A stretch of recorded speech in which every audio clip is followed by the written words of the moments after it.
பிள்ளையே, இன்று நான் உன் வீட்டை பற்றி ஒரு முக்கியமான உண்மையை சொல்லப் போகிறேன். இந்த வார்த்தையை அவசரப்பட்டு கடந்து போகாதே. ஏனென்றால் இன்று நான் சொல்லப்போகும் உண்மை உன் வீட்டில் நடந்த பல சம்பவங்களை நீ பார்க்கும் பார்வையையே முற்றிலுமாக மாற்றப் போகிறது. நீ உன் வீட்டில் நடக்கும் பிரச்சனைகளை பார்க்கிறாய்.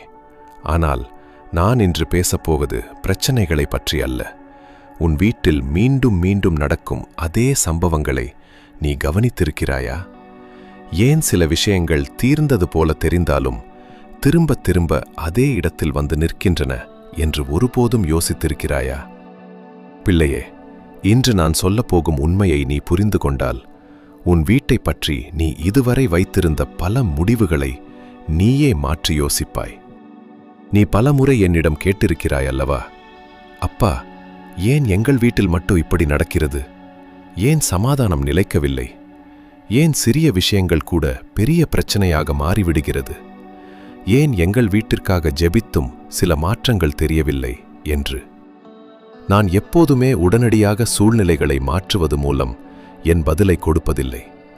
வெளிப்புறத்தில் உள்ள தடைகளை நீக்குவதற்கு முன்பு அந்த வீட்டில் உள்ள மனிதர்களின் இதயங்களை நான் தயார்படுத்துகிறேன். வீடு என்பது சுவர்களாலும் கூரையாலுமானது அல்ல. அங்கே வாழும் மனிதர்களின் இதயங்கள்தான் அந்த வீட்டின் உண்மையான அடித்தளம். எனவேதான் அந்த வீட்டின் அடித்தளத்தில் முதலில் என் கிருபையை நான் விதைக்கிறேன். இன்று அந்த கேள்விகளுக்கெல்லாம் உடனடியாக ஒரு சாதாரண பதிலை சொல்லிவிட்டு நான் கடந்து செல்லப் போவதில்லை. மனிதர்கள் ஒரு வீட்டை கண்ணுக்கு தெரியும் காரியங்களை வைத்துத்தான் மதிப்பிடுகிறார்கள். அங்கே தெரியும் மகிழ்ச்சியையோ குறைகளையோ மட்டுமே அவர்கள் பார்க்கிறார்கள். ஆனால் நான் மனிதர்களைப் போல பார்ப்பதில்லை. அந்த வீட்டிற்குள் அமைதியாக என்ன உருவாகிக் கொண்டிருக்கிறது என்பதைத்தான் நான் பார்க்கிறேன். நான் அங்கே அமைதியாக பொறுமையை உருவாக்குகிறேன். மனிதர்களை புரிந்து கொள்ளும் ஐக்கியத்தை கட்டுகிறேன். ஒருவருக்கொருவர் மன்னிக்கும் குணத்தை அவர்கள் உள்ளத்தில் ஆழமாக பதித்து கொண்டிருக்கிறேன். கண்ணுக்கு தெரியாத இந்த ஆன்மீக அடித்தளங்கள்தான் கொந்தளிப்பான காலங்களிலும் அந்த வீட்டை அசைக்காமல் தாங்கி பிடிக்கும் தூண்களாக மாறுகின்றன. பிள்ளையே, தாமதங்களும் சோதனைகளும் தொடரும்போது நான் உன்னை கைவிட்டு விட்டதாக நீ ஒருபோதும் எண்ணிவிடாதே. நான் உன்னை தாங்கி பிடிக்கும் போதெல்லாம் என் கரம் உன்மீதுதான் இருக்கிறது. உன் வீட்டில் மீண்டும் மீண்டும் நடக்கும் அந்த சம்பவங்கள் வெறும் பிரச்சனைகள் மட்டுமல்ல. உன் வீட்டில் நான் உனக்கு கற்றுக் கொடுக்க விரும்பும் ஒரு ஆழமான உண்மையை நீ கவனிக்கும்படி அழைக்கும் தருணங்களாகவும் இருக்கலாம். அச்சத்தோடும் கலக்கத்தோடும் எதிர்வினையாற்றுவதை விட்டுவிட்டு இந்த சூழ்நிலைகளில் நீ என் ஞானத்தை தேடும்படி நான் உன்னை அழைக்கிறேன். ஒவ்வொரு முறையும் அதே சண்டை உங்க வீட்டுக்குள் திரும்ப திரும்ப நடக்கும்போது இந்த தவற்றை யார் செய்தது என்று ஒருவருக்கொருவர் குற்றம் சுமத்தி கேட்பதை நிறுத்துங்கள். மாறாக மண்டியிட்டு, அப்பா, இந்த சூழ்நிலையின் மூலமாக நீர் எங்களுக்கு என்ன கற்றுக் கொடுக்க விரும்புகிறீர்கள் என்று என் முகத்தை தேடுங்கள். அந்த ஒரு கேள்வி உங்கள் வீட்டில் என் சித்தத்தை தேடும் ஒரு புதிய ஆரம்பமாக மாறலாம். நீ தினமும் உன் வீட்டை பற்றி என்ன பார்க்கிறாய்? குறைகளையா, மற்றவர்களின் தவறுகளையா, அல்லது நான் இன்னும் அந்த வீட்டில் செயல்பட்டு கொண்டிருக்கிறேன் என்பதற்கான கண்ணுக்கு தெரியாத அடையாளங்களையா? மனிதர்களின் பார்வை குறுகியது. அது இன்றைய நிலைமையை மட்டுமே பார்க்கிறது. ஆனால் என் பார்வையோ உன் வாழ்க்கையின் முழு பயணத்தையும் பார்க்கிறது. பிள்ளையே, ஒரு வீட்டில் எல்லாமே சரியாக இருக்கிறது என்று மனிதர்கள் நினைக்கலாம். ஆனால் அந்த வீட்டின் கதவுகள் மூடிய பிறகு எத்தனை கண்ணீர்கள் சிந்தப்படுகின்றன என்பதை நான் அறிவேன். அதுபோல் ஒரு வீட்டில் எல்லாமே உடைந்து விட்டது என்று நீ நினைக்கலாம். ஆனால் அந்த உடைந்த இடங்களுக்குள்ளேயே நான் அமைதியாக செயல்பட்டு கொண்டிருக்கிறேன். மனிதர்கள் வெளிப்புறத்தை பார்க்கிறார்கள், நான் இதயங்களை பார்க்கிறேன். சில குடும்பங்கள் சமூகத்திற்கு முன்பாக வெளிச்சமாக சிரிப்பார்கள். ஆனால் யாருக்கும் தெரியாமல் இரவின் அமைதியில், தனிமையில் கண்ணீர் சிந்துவார்கள்.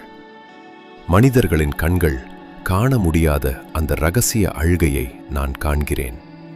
அந்த வேதனையின் நடுவில்தான் எனது ஆறுதலின் கரம் அவர்களை தாங்கிக் கொண்டிருக்கிறது.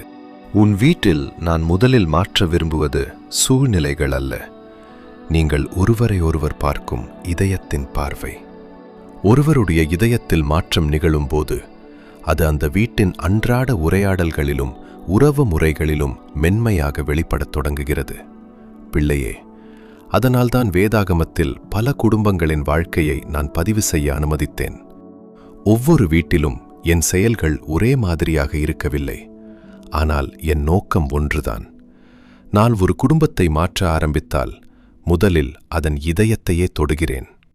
வேதாகமத்தில் கொர்நேலியு வீட்டை நினைத்துப்பார். அவனுடைய தனிப்பட்ட பக்தியும் தேவ பயமும் அவனுடைய முழு குடும்பத்தையும் என்னிடமாக திருப்பியது.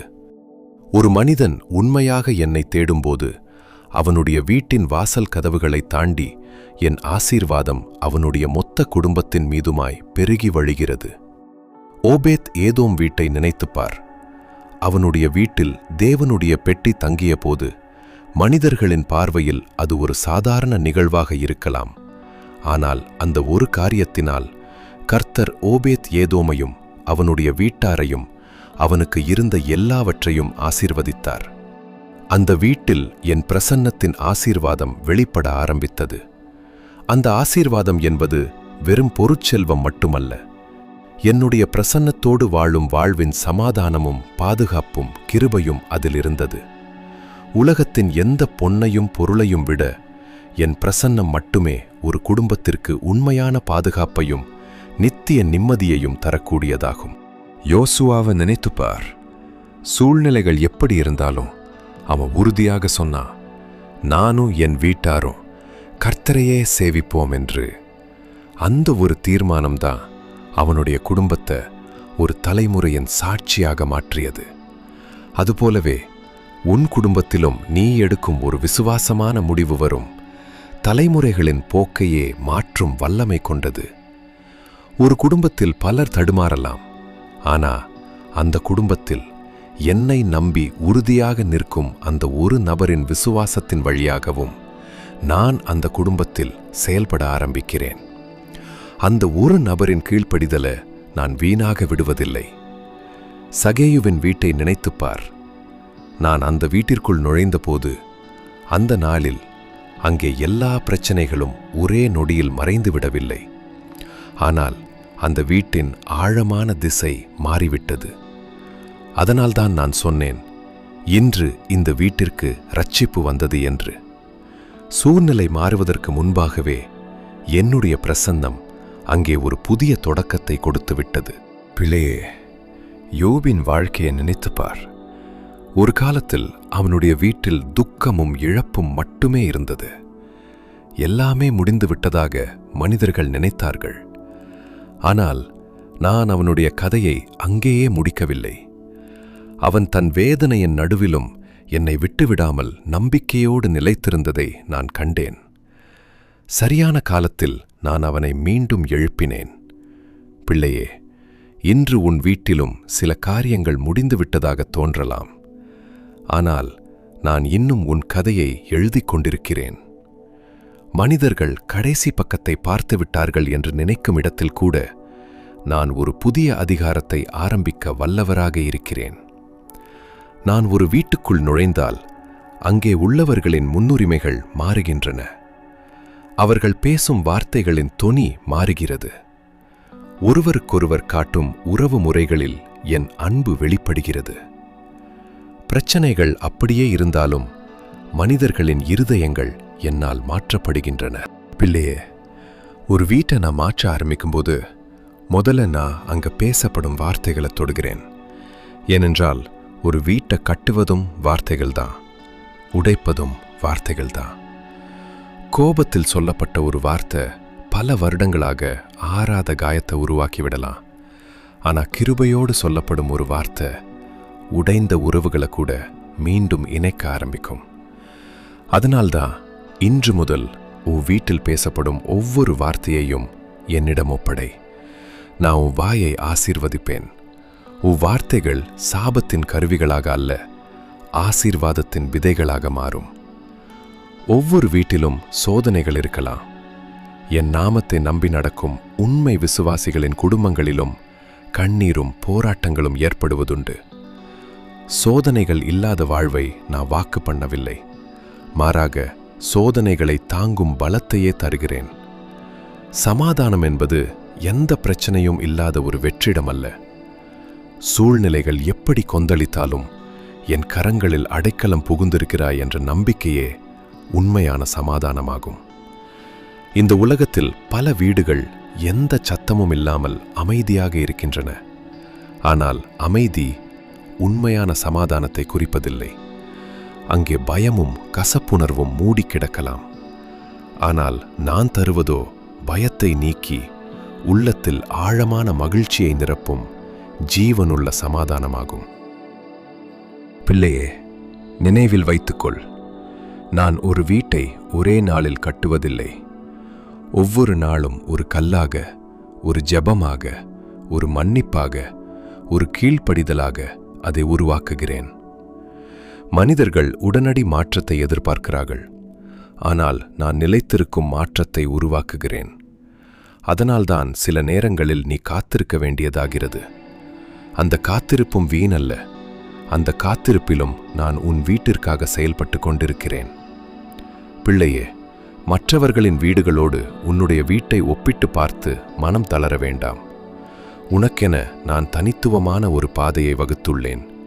உன் வீட்டின் தனித்துவமான பயணத்தை என்னை நம்பித் தொடர்.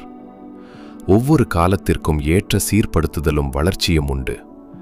வசந்த காலத்தில் மலரும் பூக்கள் மட்டுமல்ல, குளிர்காலத்தில் அமைதியாக வேரூன்றும் மரங்களும் என் கவனிப்பில் இருக்கின்றன.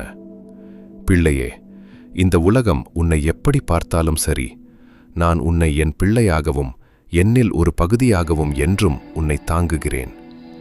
என்னை நம்பி உன் கால்களை எடுத்து வை. நான் உன்னை ஒருபோதும் கைவிட மாட்டேன். உன்னோடு தொடர்ந்து நடந்து கொண்டே இருப்பேன். பிள்ளையே, இன்று நீ உன் வீட்டிற்காக ஜெபிக்கும்போது பிரச்சனைகள் மட்டுமே மாற வேண்டும் என்று கேட்காதே. உன் வீட்டில் என் சித்தம் நிறைவேற வேண்டும் என்றும் ஜெபி. ஏனென்றால் என் சித்தம் நிறைவேறும் இடத்தில் நான் கொடுக்க விரும்பும் சமாதானமும் ஞானமும் கிருபையும் தானாகவே வெளிப்பட ஆரம்பிக்கும். உன் குடும்பத்தின் எதிர்காலம் மனிதர்களின் கைகளில் இல்லை. அது என் கைகளில் பாதுகாப்பாக இருக்கிறது. பிள்ளையே, இன்று நான் உன் வீட்டை பற்றி சொல்ல வந்த மிகப்பெரிய உண்மை இதுதான். நீ உன் வீட்டை அதன் இன்றைய நிலையை வைத்து மதிப்பிடுகிறாய். ஆனால் நான் அதன் நாளைய வைத்து பார்க்கிறேன். அதனால்தான் இன்னும் முடிக்கப்படாததை நான் தோல்வி என்று அழைப்பதில்லை. நீ கண்ணீரை பார்க்கும் இடத்தில் நான் மாற்றத்தை பார்க்கிறேன். நீ தாமதத்தை பார்க்கும் இடத்தில் நான் ஆயத்தத்தை பார்க்கிறேன். நீ நம்பிக்கை இழக்கும் இடத்தில் நான் இன்னும் செயல்பட்டு கொண்டிருக்கிறேன். அதனால்தான் ஒரு வீட்டின் எதிர்காலத்தை நான் ஒரே நாளில் எழுதுவதில்லை. தினமும் என்னை நம்பி எடுக்கப்படும் சிறிய விசுவாசமான அடிகளின் வழியாகத்தான் அதை உருவாக்குகிறேன். அதனால் இன்று முதல் உன் வீட்டை பார்த்து பயப்படாதே. நான் இன்னும் அந்த வீட்டில் செயல்பட்டு கொண்டிருக்கிறேன். பிள்ளையே, இன்று இரவு உன் வீட்டின் எல்லா சூழ்நிலைகளும் உடனடியாக மாறாமல் இருக்கலாம். ஆனால் இன்று நான் உனக்கு கொடுத்த இந்த புதிய பார்வை இனி உன் வீட்டை பற்றி நீ ஜெபிக்கும் விதத்தையும் நினைக்கும் விதத்தையும் எதிர்பார்க்கும் விதத்தையும் மாற்ற ஆரம்பிக்கும். அதுவே நான் இன்று உனக்கு கொடுக்க விரும்பிய முதல் ஆசீர்வாதம். பிள்ளையே, இன்று இந்த வார்த்தை முடிந்த பிறகும் உன் வீட்டில் எல்லாம் உடனடியாக மாறாமல் இருக்கலாம். ஆனால் இனி ஒவ்வொரு அறையையும், ஒவ்வொரு உறவையும், ஒவ்வொரு சூழ்நிலையையும் நீ பயத்தின் கண்களால் அல்ல, என் வாக்குத்தத்தத்தின் கண்களால் பார்க்க ஆரம்பிப்பாய். அதுவே ஒரு புதிய பருவத்தின் தொடக்கம். இன்று நான் உனக்கு ஒரு புதிய வீட்டை உடனடியாக கொடுத்து விடுகிறேன் என்று உன்னிடம் சொல்லவில்லை. ஆனால் உன் வீட்டை பார்க்கும் முற்றிலும் புதியதொரு பார்வையை நான் உனக்கு கொடுத்திருக்கிறேன். அந்த பார்வை உன்னில் மாறும்போது உன் ஜெபங்களும் மாறும், நீ பேசும் வார்த்தைகளும் மாறும், உன்னுடைய எதிர்பார்ப்புகளும் முற்றிலுமாக மாறும். அங்கிருந்துதான் உன் குடும்பத்தில் நான் ஏற்கனவே ஆரம்பித்த கிரியைகள் வெளிப்பட ஆரம்பிக்கும். பிள்ளையே, இன்று இரவு நீ உறங்கச் செல்லும் முன் உன் வீட்டை பார்த்து பயப்படாதே. ஒவ்வொரு அறையையும் என் கரங்களில் ஒப்படை. உன் குடும்பத்தில் இருக்கும் ஒவ்வொருவரையும் என் கைகளில் ஒப்படை. என் சித்தத்தின்படி நான் அவர்களை நடத்துவேன். உன் கண்களுக்கு இன்னும் தெரியாத பல காரியங்களை நான் அமைதியாகச் செயல்படுத்திக் கொண்டிருக்கிறேன். நாளை என்ன நடக்கும் என்பதைப் பற்றி அஞ்சாதே. நாளையையும் உன் வீட்டையும் தாங்கிக் கொண்டிருப்பவன் நானே. இப்போது ஜெபிப்போம். அப்பா, என் வீட்டை உம்முடைய கைகளில் ஒப்படைக்கிறேன். எங்கள் வீட்டில் உம்முடைய சமாதானமும் ஞானமும் நிலைத்திருக்கட்டும். எங்களை உம்முடைய சித்தத்தின்படி நடத்துங்கள். எங்கள் வார்த்தைகளிலும் எங்கள் முடிவுகளிலும் எங்கள் அன்பிலும் உம்முடைய கிருபை வெளிப்படட்டும். ஆமேன், ஆமேன். இந்த வார்த்தை உங்கள் இதயத்தோடு பேசியிருந்தால் ஆமேன் என்று எழுதிவிடுங்கள். தேவனுடைய நாமம் மகிமைப்பட. இந்த செய்தியை நம்பிக்கை தேவைப்படும் இன்னொருவருக்கும் பகிருங்கள். ஒருவேளை இன்று தேவன் அவர்களோடும் இந்த வார்த்தையின் வழியாக பேச விரும்பலாம்.